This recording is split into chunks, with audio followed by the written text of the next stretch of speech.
some that are younger now. That's just par for the course. But as I said, we are in the book of 1 Samuel. We're in chapter 8. We're at a major turning point, not only in the book, but in the history of the Israelite nation. They are going to go from being they're going to go to being a kingdom now, and not that they weren't a kingdom before, but from having God as their king. I was trying to think of the word. Is it theocracy? I just went blank. That is right. Okay.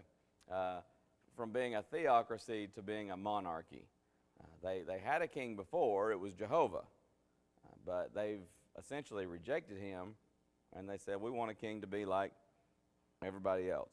And that was kind of where we left off, right in that area of verse 5. They want a king to judge them like all the nations. Now, I'm going to leave you to study this on your own time so we can move a little more quickly through this and get more into the history. But I've touched on it before. If you want to do some more study, in Deuteronomy 17, there's a lot of talk there of when you have a king.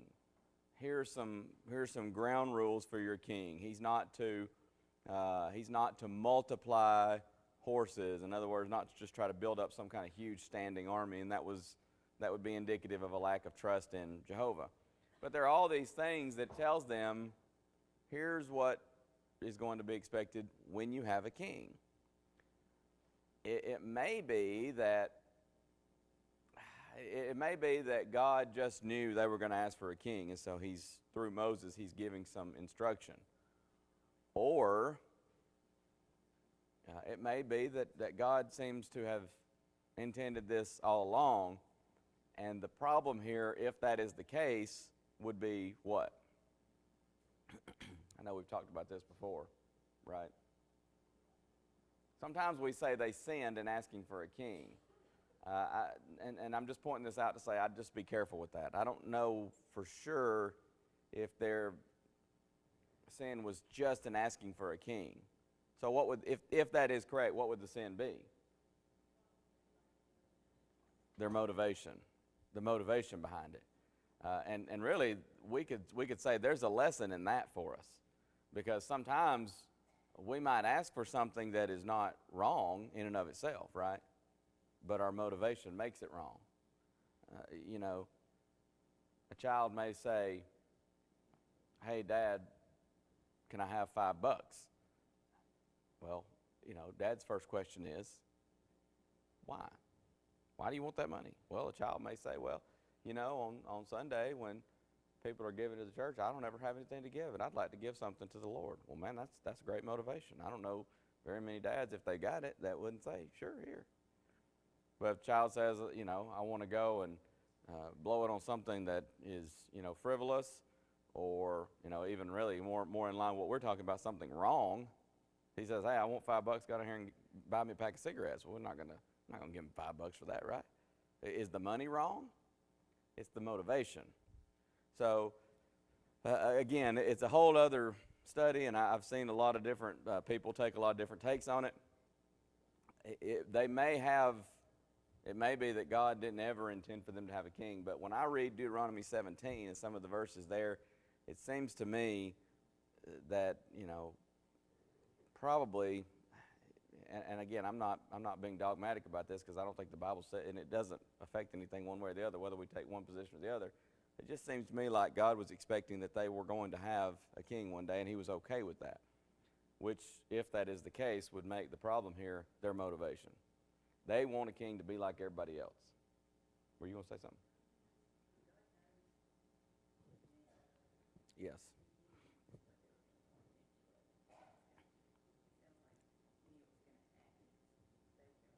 Yeah, and that's what you got to remember too. God sees everything. God's not looking at right now as opposed to 100 years down the road. He just sees it all, and we can't even wrap our minds around that because we're so constrained by time. But the best illustration I've ever heard is like a mural. If you could imagine a mural of time, where you could, you're looking at a wall, and over here is one section, and over here is another, but you're kind of just looking at it all. And even that doesn't even begin to do it justice, really, when you think of every little minutia, all the little minute details of history, that God knew every single detail down to the very hairs of your head are numbered, as Jesus said. So anyway, definitely we can say 100% for sure they sinned in their reason for asking for a king. They're rejecting God as their king. It may be that God all along intended for them to have a king, but just on his time and his choice. But here they are saying, no. We want a king right now. We want the guy that we choose because we want to be like everybody else. And true or false, this still gets God's people into trouble today. It does, doesn't it? I mean, from our teenagers to our preteens, I want to go do this, I want to go do that. Well, why do you want to go? Even something that they've been taught for years and they know is not something that Christians ought to be doing, but what do they often say? I mean, Dad, everybody's going. Everybody's doing this. And, I heard one preacher say, the only time in history where that could ever really be said and be true, everybody is doing it, was by Noah's children. And it really was true, and it still didn't make it right. I mean, can you imagine Noah's children? Everybody's doing whatever. Well, that really was true in that time because it was just Noah and his children that were faithful. But it still didn't make it right. And so we talk about that with our children, but even on into adulthood, we struggle with that, don't we? Because nobody wants to feel like the odd man out. Nobody wants to, most people anyways don't just want to be at conflict. But right is right, wrong is wrong. So, yes, sir.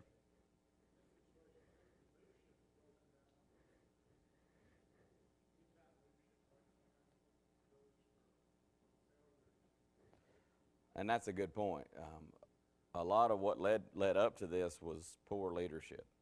You've got Eli, who we talked a lot about Eli and won't rehash all that, but he didn't restrain his sons. Obviously a pattern throughout their upbringing.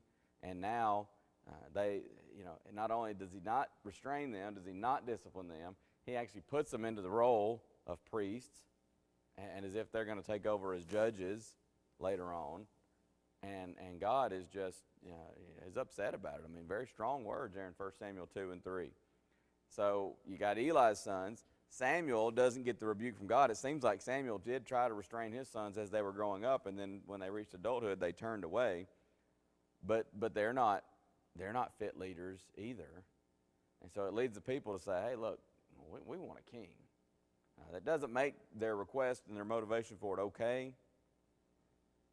but you got to acknowledge that it contributes, and that can happen today as well. Whether you're talking about leadership in a family, leadership in a congregation, poor leadership can lead to the people looking for a change, whether it's authorized by Scripture or not. So that's a very good point there. So where we left off is verse 7. God says to Samuel, listen to them. They've not rejected you. They've rejected me. It's interesting. God took this personally. He says to Samuel, they've rejected me. He was their king, and now they've rejected him. We heard a great lesson Wednesday night about the mentality kind of so what? God was their king, and it's kind of like they say, so what? We want a real king. We want a king we can see who's going to go out and fight our battles. When you reject God's arrangement of things, who are we really rejecting? Sometimes a preacher will preach a message that is Bible-based. It's logically by the text of the Bible. And sometimes folks don't like it and they say, we're going, many a preacher could tell you about a moving sermon. You know what a moving sermon is, don't you? You ever preached a moving sermon, Brother Jim? I didn't, but I know the guy over it. You and I have talked about that. I've Yeah, and you advised him not to. Yeah, I've heard of different preachers where, you kind of run it by a preacher friend, and somebody says, if you do that, you better be ready. And sometimes it's needed, honestly. But I preached a moving sermon one time that was it was needed, and I preached about indifference and being lukewarm, and it was a moving sermon. And a moving sermon, obviously, if you probably figured out, is a sermon where you're moving shortly after it as the preacher. But, you know, that happens sometimes. And when we reject God's arrangement of things, we're not rejecting a preacher. Sometimes I've even seen it in congregations where they decide we got to get rid of the leadership. It may be men of the congregation if there aren't elders. Sometimes there's kind of this like an uprising against the eldership. Well, but we get so hung up on humans and forget that if the message preached or taught or the principles upon which someone is standing are Bible-based, then you're not rejecting any human being. You're rejecting God. So the people had seen, they'd seen enough here with Samuel. They decided, we don't need any more judges. We want a king. And they think they're rejecting Samuel, and they probably even wouldn't have just said outright, oh, we're rejecting you, Samuel. But in reality, they're rejecting God. Brother Steve, you were going to say something? Don't mean to get you off the subject, but there's a lesson here in history of the Jewish people parallel to America. It's founded one nation under God, and it literally was. That was their ideals when this country was founded. And now you find, whether it be the majority or not, it seems like it is, from like 50s and 60s when I was a grown-up teenager and all the difference in people's attitudes. They're crying out, as it were, for a king. They want to be secular like Europe. And the lesson from here is that where it's going to take this country's Bible, pull away from the Bible, God's rules. And it's interesting, too, because that's a good point. And Brother Steve was saying, I forget sometimes that we don't have a microphone on people. That somebody was telling me the other day that when you watch the live feed, sometimes it's confusing because you can't hear people in the audience. Brother Steve was making the point that kind of a slight parallel, at least, with America and the secularization of society. People want to make a transition away from God, understanding that, America has never been a, quote, Christian nation as far as based on New Testament Christianity. But there are, sometimes people will use the term Judeo-Christian values and such that were the foundation of this country. And you can't deny that those made a difference in how the country was set up and how the country was run. People wanting to move away from that, not realizing some of the serious consequences of that. And what I was going to add to that is in the next several verses, I think it begins about verse 11 down through about 18, Samuel's going to say, okay, you wanted a king, and you're going to get him, but let me tell you what you're going to get with that king. Your sons, they're going to be drafted into military service. Your daughters, they're going to become servants in the king's palace, and all these different things that are going to happen. He's going to tax you because kings are going to eat they're going to eat like a king, right? I mean, he's going to have a household to feed and to take care of. And so guess what? Your sons, your daughters are going to go, they're going to go to work for him, and they're going to have to work harder because they're going to have to pay their taxes to feed the king and to take care of the kingdom and all the upkeep. And so he's going to point out there are some consequences here. And again, God is very much not happy about this. Whether he's not happy just that they requested a king, period, or whether he's not happy, as I think probably is more reasonable, because of their motivation for requesting it. But he's not happy. And here's a lesson here too. Sometimes when you clamor, you insist, you beg, you plead for something, sometimes God might just say, okay, you want it? You got it. And sometimes we go, thank you. Wow. Finally. But they're going to learn it's not all roses.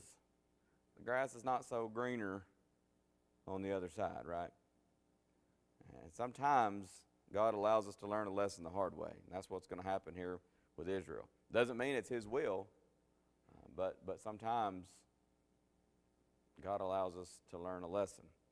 Hosea 13:11, God says to them, all the way over there near the end of the northern kingdom, he says, I gave you a king in my wrath. I took him away in my anger. Talking about the captivity, he's going to take away their king. But he says, I gave you a king in my anger, took him away in my wrath. Several times in Scripture, Psalm 106:14, says they tested God in the desert, in the wilderness. He gave them their request. They wanted a king. He gave it to them. Acts 13:21 says, afterward they asked for a king. So God gives it to them. So even when God gives in to man's desires that he knows is not going to be what is best, you beg, you clamor, you insist, you plead, God may allow that. But he's still, in this context, he's still going to be working out redemption through his providence. Then God speaks to Samuel in verse 8. He gives some instruction. He basically tells them to say what Samuel's going to say in 11 through 18. You need to tell them what their king's going to be. So he begins telling them in verse 11 they're going to be forced into permanent military service that they haven't experienced in the past. And he goes on and gives other things like we mentioned about taxation and things. And verse 18, you shall cry out in that day because of, what's that word? Your king, which ye shall have chosen. And the Lord will not hear you in that day. He's saying you're going to want to take back. You're going to want a do-over. You're going to want a mulligan. But God's telling you right now, you asked for it, now you got it. We sometimes say, you made your bed, now you're going to lie in it. He says, no take-backs, no do-overs. You're going to see this is not the wonderful thing that you thought it was going to be when you just begged and pleaded. We got to have a king, Samuel. But he also lets them know this is your king that you've chosen. Now, I pointed this out, I think, the last class or maybe 2 classes back. But Saul is their king, their choice. The next king is David. Of course, it's not going to be Saul's son. We'll find that out as we go through 1 Samuel. But the next king is God's choice. God says, I have found me a man. I've selected a man. So God's going to choose the next king. And it's going to be a much different, he's not perfect, not sinless, but it's going to be a much different overall reign by King David. Again, there's insight into their motivation. The people nevertheless refused to obey the voice of Samuel. Verse 19, they said, nay, but we will have a king over us, that we also may be like all the nations, and that our king may judge us and go out before us and fight our battles. Whatever, Samuel. Stop telling us all this stuff. We're not listening to that. We want a king. Just give us a king. Okay. Just fair warning. That's what he's saying to him. So he heard the words, rehearsed them in the ears of the Lord. The Lord says, hearken to their voice. Make them a king. That's what they want. Give it to them. Samuel said unto the men of Israel, go ye every man unto his city. There were a couple times in my life where I would beg and plead for something, and sometimes my dad or my mom, either one, would finally say, okay. And they knew that was not going to be good. But sometimes the old saying goes, the burned hand teaches best. You ever experienced that with your children? Or maybe you're like me and you got a cousin who experienced that. I had this cousin one time that walked by the iron, and his mama said, don't touch that iron, it's hot. And my cousin decided he had to find out for himself, and he touched the iron, and you know what happened? He got burned. You know what my cousin does to this day? He doesn't go messing around touching irons. I mean, like, you can get like a few inches from it and feel if it's hot. Sometimes the burned hand teaches best, right? I've been through it with my own children. Sometimes you say, don't touch that, it's hot. And they go and they touch it. And, I got this burn on my hand. Well, you know what? Didn't I say, don't touch it, it's hot? So, sometimes God lets us learn a lesson the hard way. That's what's going to happen to Israel. Now, getting into chapter 9, there's this process of Saul becoming king. It talks about this man of Benjamin, Kish. and it gives his lineage. He's a mighty man of power. This may have reference to position. It might be wealth, something like that. But he loses his donkeys, and so they go out. His son Saul is out looking for them. Basically, they kind of say, we better get home because pretty soon Dad's going to be more worried about losing us than he is losing these donkeys. And so they decide to go, oh, well, there's a man of God. It's about verse 5-ish. No, that's where they say they better stop looking for the donkeys. A man of God, verse 6. Let's go. Maybe he can tell us. Because they understand he's a man of God. He has insight and revelation from God, as was common in those days, that maybe he can help us out. It's interesting, verse 8, he says, I have here at hand the fourth part of a shekel of silver that I will give to the man of God to tell us our way. That's not saying that every time we go to talk to someone who is a preacher, prophet, or whatever, that we ought to take them money. But it's just the idea of God's people have, whether it's a prophet or a preacher, God expects his people to be cared for. The Levites, they didn't have a land inheritance. Why?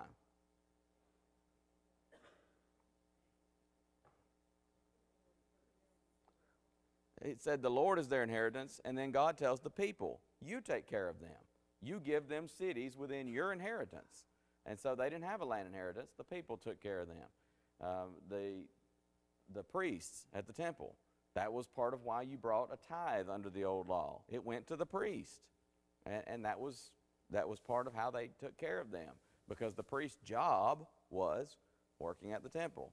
And so today it's a little bit different, but it's the idea of, and there are even New Testament principles we could go to. 1 Corinthians 9:14, those who preach the gospel should live of the gospel. It's the idea that, and there are other passages that make it clear, this is a choice. A preacher might choose to preach part-time, and we sometimes use the expression a tent-making preacher because of Paul making tents. Sometimes Paul made tents. He took care of his own necessities from his income as a tent maker, and then he preached on the side. But then there were other times when he was a located preacher, and he was paid. And so it's just the idea of God's people taking care of, whether you're talking about a prophet, a preacher, whatever. In verse 9, it mentions seer. Come, let us go to the seer, for he that is now called a prophet was before time called a seer. So there's no distinction, prophet, seer. Sometimes people want to know, what's the difference in a prophet and a seer? There is none. Just it's the idea of he's called a seer because he can see things that others cannot. Well, Siri did not like something that I said there. I don't know. I'm talking about preachers, and she jumped in there. But the idea of a seer is someone who he has insight or something. And again, that was common in those days. But now God speaks through his word, his son. That goes back to Hebrews 1:1-3. But just wanted to mention that. So if you ever wonder about the distinction between prophet, seer, there is no distinction. I was trying to get through more of this. They go and they talk to Samuel. He tells them, don't worry about the donkeys. They're home. They're safe. He basically says, I need to talk to you, Saul. So he wants to talk to Saul. Then you drop down to verse 16. God had told Samuel the day before, tomorrow about this time I'm going to send a man out of the land of Benjamin, and so on. And basically just wanted to point out from this, God can oftentimes, and does oftentimes, work out his will without even performing any kind of miraculous activity. And that's what he does here. God is not making Saul go to Samuel. He's providentially manipulated the events so that that's what happens. And of course, God tells Samuel more than 24 hours in advance that that's what's going to happen.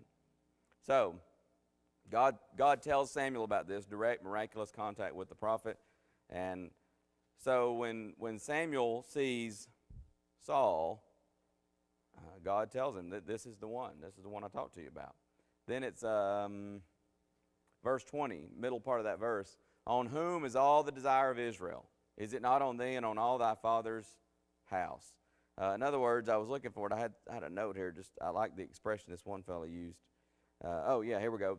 He means that the whole nation's future is resting upon him. It's like, we might say something to the effect of, here you are. Here's the man. You are the man. You're the man for the job. The whole nation's future is resting upon you. That's basically what he says to Saul. A tremendous responsibility, a tremendous opportunity. Saul is very taken aback by this, right?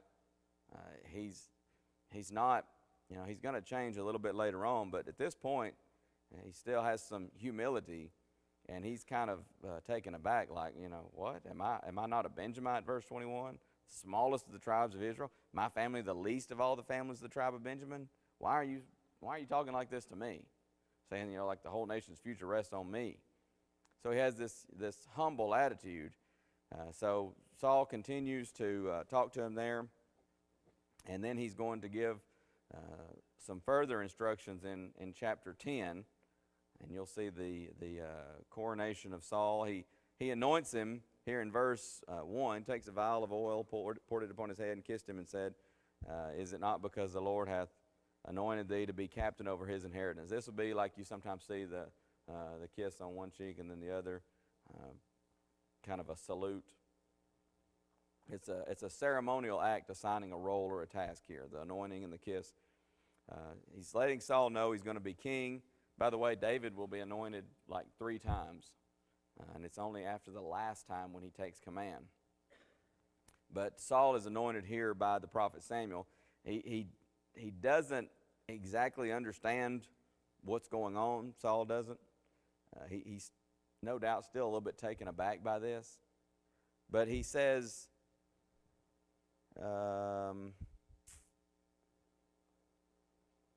he's going to, he tells him some events that are going to happen there in verse 5. I'm trying to cover as much as I can in this class. There's so much I want to say. I love 1 Samuel. I could just spend weeks and months just on this one book. So he says, I was looking for I thought it was in verse 5. Oh, verse 6. The Spirit of the Lord will come upon thee. Thou shalt prophesy with them, and shalt be turned into another man. Sometimes people wonder about this, and, is God miraculously changing him? I think, based upon the whole context of 1 Samuel and the life of Saul, I think probably what he's saying here is you're going to be shifted to a new role. The Spirit of God coming upon him. Now, if you remember from the book of Judges, every time the Spirit of God came upon someone, it was in a miraculous way. So I do think that's some kind of a miraculous endowment, probably for him as a leader, maybe especially as a military leader, because you're going to see Saul very capable in some of his military conquests. But as far as this being turned into another man, you have 2 choices. Does God turn him into some kind of Superman spiritually? Well, obviously not, because he's going to sin and kind of do his own thing on 2 or 3 different occasions. The other flip side of that coin is, does God turn him into a wicked man? Well, what's the problem with that? Yeah, God doesn't tempt any man to sin, James 1 tells us. So God's not making Saul into some kind of a sinner. So it seems to me that in the overall context of the Bible, in the overall context of Samuel, and in the context of the life and reign of Saul, that what this is saying is he's going to be shifted into a new role. You're going to be turned into another man, the king. You're not just Saul the Benjamite anymore. You are Saul, the king of Israel. And obviously you can see where that's a big change. And so, it wouldn't be a stretch there to say you're being turned into another man. Figurative language, as we use it now. Sometimes, something, maybe you're really, really tired, and you get a good night's rest, and sometimes wake up and say, man, I feel like a new man. So, we use figurative language like that as well. So he says, you'll know when all these things happen. He's telling us some things to know when they come to pass that what Samuel has said is right. Then he says, go down before me to Gilgal. Wait 7 days, and I'm going to come. This is kind of a test for Saul, and unfortunately, he's going to fail the test. Verse 9 tells us, it was so when he turned his back to go from Samuel, God gave him another heart. All those signs came to pass that day. God giving him another heart would seem again to be the indication of the miraculous of some kind in the leadership role. But again, God's not changing his heart from a spiritual person to a wicked person or vice versa. It cannot be that, because that doesn't align with the rest of the Bible. And the Bible's pretty clear about these things. So it has to mean something along the lines of his role as a leader. So everything happens basically just like Samuel said it would. Saul ends up prophesying. People ask, is Saul one of the prophets? Then he comes to the high place. His uncle wants to know, where did you go? We went to seek those donkeys. When we came, we couldn't find them. We found Samuel. So he asks what Samuel said to him, and he tells him, but he doesn't tell him what Samuel said about the kingdom. So then Samuel calls the people together to Mizpah. He tells them, kind of rehearses a little bit of history to them. There was a spot here. There was something I wanted to mention, if I can find it. I may be thinking of a different passage. End of verse 19, he says, I'm thinking about a different passage. But at the end of verse 19, he says, now therefore present yourselves before the Lord by your tribes and by your thousands. Sometimes when I study my class notes, I study so far ahead because I don't ever know how far I'm going to get, and then the passages are running together on me. But I was thinking originally about a passage that we'll get to in the next week or two. So he says, present yourselves by your tribes, by your thousands. The tribes come. Then the tribe of Benjamin was taken, verse 20. Then he takes them by families. Then it comes down to the family of Matri. Then Saul, the son of Kish, was taken. Then they can't find him. Why? He's hiding among the stuff, the luggage, we might say, or just some stuff that is provisions stacked up there or whatever. He's hiding. You see his humility here again. So they go and they fetch him. They bring him there. He stood among the people. He's head and shoulders, is where we get that expression, head and shoulders taller than everybody else.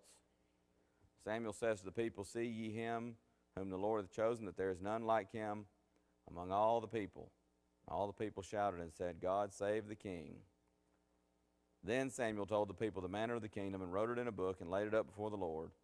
And he sends the people away to their house. Saul also goes home to Gibeah, and there went with him a band of men whose hearts God had touched. But there were children of Belial, rebels, we might say, that said, how shall this man save us? And they despised him and brought him no presents, but he held his peace. Again, Saul's humility. He doesn't lash out. He holds his peace. And so there were some that were disagreeing. They didn't want him. Well, then you get into chapter 11, this Ammonite, Nahash, he is encamping against Jabesh Gilead, and they try to make a covenant with him. They want to make peace because they know they can't defeat him. And he says, okay, I'll make a covenant with you. Let me thrust out your right eyes and lay it for a reproach upon all Israel. Now, bear in mind, for the most part, most people were right-handed. In fact, in the Bible, a lot of times it's of note if someone is left-handed. They'll go out of the way. Ehud, remember, the judge? He was a left-handed man, and he had that dagger on his right hip, and they didn't see it because they weren't even thinking about a left-handed man. So in a right-handed military culture, if you got a big shield, guess which eye it typically is going to cover? The left eye, right? And so if someone thrusts out your right eye, I mean, not even if you're not in a military culture at all, that's not pleasant, right? That's not a good thing.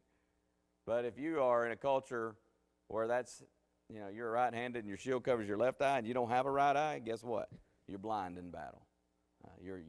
This is a military tactic. It renders them useless in military service.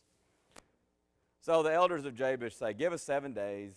We're going to send messengers to everyone to see if anybody's going to come out and save us. You know what Nahash says? He says, okay, go ahead. You're not going to find anybody to help you. He's that confident. And, of course, they send out messengers. Saul finds out about this. The Spirit of God came upon him. I believe this is clearly some kind of miraculous thing, because he just hews a yoke of oxen in pieces, sends it out to all Israel. They're going to come out to the battle, and, of course, Saul is going to win that victory.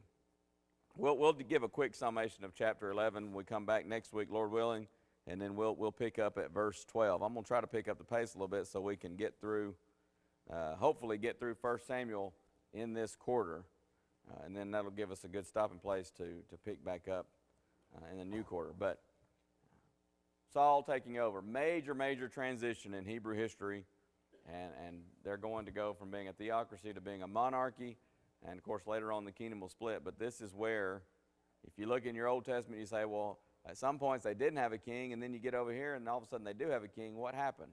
Now you know, they wanted a king to be like all the nations around them. Thank you very much. We'll have a break before our worship period.